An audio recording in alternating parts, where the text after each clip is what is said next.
শুভ সন্ধ্যা আমার প্রিয় দর্শক বন্ধুরা, আমার ছাত্রছাত্রী এবং প্রিয় শিক্ষক শিক্ষিকাগণ। In the light of history, ইতিহাসের আলোয় ইউটিউব চ্যানেলে তোমাদের এবং আপনাদের সবাইকে অনেক অনেক শুভেচ্ছা জানাই। শুরু করছি জাতীয় শিক্ষা আন্দোলন বা ন্যাশনাল এডুকেশন মুভমেন্ট। জাতীয় শিক্ষা আন্দোলন বা ন্যাশনাল এডুকেশন মুভমেন্ট 1905 সাল বঙ্গভঙ্গ সিদ্ধান্ত কার্যকরী হয়েছে এবং যারা বন্দে মাতরম উচ্চারণ করত এবং যারা ব্রিটিশ বিরোধিতা করত তাদেরকে বিভিন্ন স্কুল কলেজ থেকে বহিষ্কার করা হতো এবং তার বিরুদ্ধেই আমাদের জাতীয় শিক্ষা আন্দোলনের আবির্ভাব ঘটে। শুরু করা যাক জাতীয় শিক্ষা আন্দোলন বিষয়টি সম্পর্কে। স্বদেশী আন্দোলনের সময় জাতীয় শিক্ষা আন্দোলন শক্তিশালী হয়ে ওঠে। সর্বপ্রথম রংপুরে জাতীয় বিদ্যালয় তৈরি হয়েছিল 1905 সালের 8ই নভেম্বর। 8ই নভেম্বর 1905 সালে রংপুরে জাতীয় বিদ্যালয় তৈরি হয়েছিল।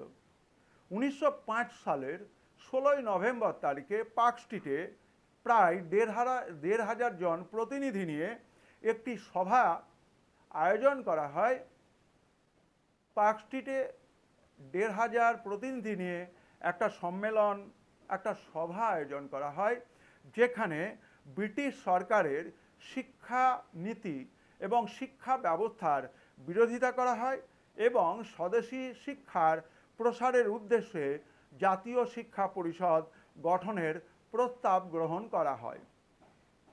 এরপর সত্যেন্দ্রনাথ ঠাকুরের সভাপতিত্বে 1906 সালের 11ই মার্চ 92 জন সদস্য নিয়ে জাতীয় শিক্ষা পরিষদ বা ন্যাশনাল কাউন্সিল অফ এডুকেশন গড়ে ওঠে। আবার বলছি যে সত্যেন্দ্রনাথ ঠাকুরের সভাপতিত্বে 1906 সালের 11ই মার্চ 92 জন সদস্য প্রতিনিধি নিয়ে জাতীয় শিক্ষা পরিষদ বা ন্যাশনাল কাউন্সিল অফ এডুকেশন তার জয়যাত্রা শুরু করে। জাতীয় শিক্ষা পরিষদের প্রতিষ্ঠার প্রধান উদ্দেশ্য কী ছিল?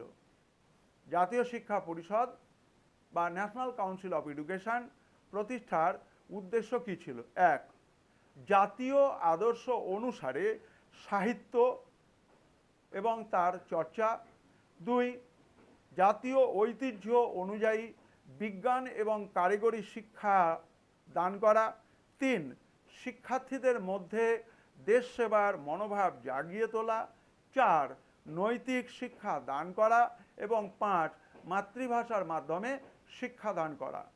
এখন তো শিক্ষা প্রতিষ্ঠান তৈরি হলো, তার উদ্দেশ্য তৈরি হলো, এই জাতীয় শিক্ষা পরিষদকে চালাবেন কে বা কারা? এই প্রশ্নটি যখন উত্থাপিত হচ্ছে তখন আমরা দেখতে পাই আমাদের অরবিন্দ ঘোষ বরোদার মহারাজার অধীনে যে রেভিনিউ ডিপার্টমেন্টে চাকরি করতেন, তিনি বরোদা থেকে তার চাকরিতে ইস্তফা দিয়ে বিনা পারিশ্রমিকে জাতীয় শিক্ষা আন্দোলনকে মজবুত করবার জন্য এগিয়ে আসেন এবং জাতীয় শিক্ষা প্রতিষ্ঠানের প্রথম অবৈতনিক অধ্যক্ষ পদ অলঙ্কৃত করেন Aurobindo Ghosh. Aurobindo Ghosh was the first honorary principal of the National Council of Education, Bengal।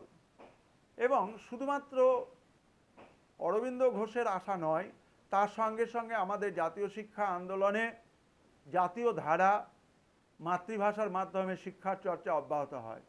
কারিগরি শিক্ষার জন্য আমরা দেখলাম college and engineering technology, college of engineering and technology অর্থাৎ বলা হয় সিইটি, এবং এই সিইটি তাদের মুখপত্র টেক বলে একটি জার্নাল প্রকাশ করত এবং এই জার্নালের সংখ্যাটি তারা প্রথম স্বদেশী আন্দোলনের যুগের যারা দেশের জন্য আত্মবলিদান দিয়েছেন তাদের জন্য উৎসর্গ করেছিলেন।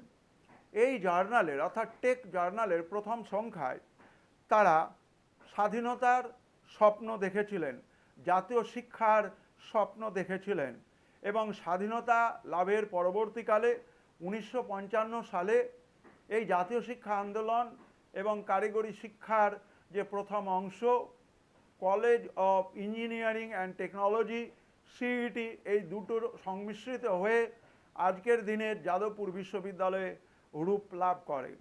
এখান থেকে পাশ করে বহু বাঙালি যুবক কারিগরি বিদ্যার বিভিন্ন শাখায় নিজেদেরকে সুপ্রতিষ্ঠিত করতে সক্ষম হন। শুধু তাই নয়, এই জাতীয় শিক্ষা আন্দোলনের কারিগরি দিক আলোচনা করতে গিয়ে অবশ্যই আমরা তারকনাথ পালিতের কথা বলবো। এবং এই তারকনাথ পালিত তার উদ্যোগ এবং তার অবদান বাংলা জাতীয় শিক্ষার কারিগরি দিককে মজবুত করবার জন্য বিশেষভাবে উল্লেখযোগ্য।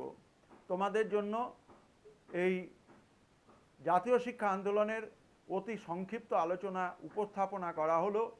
In the light of history, ইতিহাসের আলোয় এই ইউটিউব চ্যানেলটি তোমাদের জন্য, তোমাদের প্রয়োজনে এবং তোমাদের পাশে সর্বদাই রয়েছে। তোমরা এই চ্যানেলটি তোমাদের বন্ধুদের কাছে প্রচার করবে। তোমরা এই চ্যানেলটিতে তোমাদের মতামত, গুরুত্বপূর্ণ বিভিন্ন ধরনের যে দিকগুলো রয়েছে, তোমাদের যে বিভিন্ন ধরনের ভিডিও করবার জন্য যে আবেদন রয়েছে, সেগুলো তোমরা জানাবে। আমি তোমাদের 2025 সালের মাধ্যমিক পরীক্ষার্থী যারা রয়েছে তাদের প্রয়োজনের কথা বিবেচনা করে এই ভিডিওগুলোকে আমি আমার অধ্যবসায় দিয়ে তৈরি করার চেষ্টা করেছি। তোমাদের আশা করি এই ভিডিওগুলো ভালো লাগবে।